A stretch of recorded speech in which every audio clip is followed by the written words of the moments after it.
খারাপ সময় কাটছেই না হার্দিক পান্ডিয়ার, ব্যাটে ছন্দে নেই। মুম্বাইয়ের হয়ে 14 ম্যাচের মধ্যে মাত্র 4 ম্যাচে জিতে আইপিএলে সবার শেষ মরশুম শেষ করেছে মুম্বাই ইন্ডিয়ান্স। শেষ ম্যাচেও জয়ের মুখ দেখেনি হার্দিক পান্ডিয়ার দল। এবার বিসিসিআই এর শান্তির কোপে পড়তে হলো অধিনায়ক হার্দিক পান্ডিয়াকে। কেন শাস্তি পেতে হলো হার্দিককে? জানা গিয়েছে আইপিএলের এই মরশুমে 3টি ম্যাচে খারাপ ওভার রেট ছিল মুম্বাই ইন্ডিয়ান্সের, তাই শাস্তির কোপে পড়তে হলো হার্দিক পান্ডিয়াকে। তাকে শুধু 1 ম্যাচ সাসপেন্ড নয়, 30 লক্ষ টাকা আর্থিক জরিমানাও করা হয়েছে। প্রসঙ্গত, এর আগেই ঋষভ পন্থকে খারাপ ওভার রেটের জন্য সাসপেন্ড করা হয়েছে। হার্দিক পান্ডিয়া ছাড়া ইম্প্যাক্ট প্লেয়ার সহ বাকি খেলোয়াড়দের 12 লক্ষ টাকা বা ম্যাচ ফির 50% আর্থিক জরিমানা করা হয়েছে। এই বছর মুম্বাইয়ের আর কোনো ম্যাচ নেই।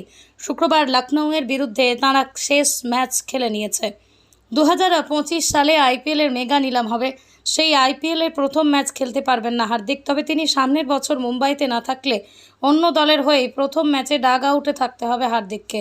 চলতি মরশুমে হার্দিকের জীবনে অন্যতম খারাপ মরশুম বলাই যায়।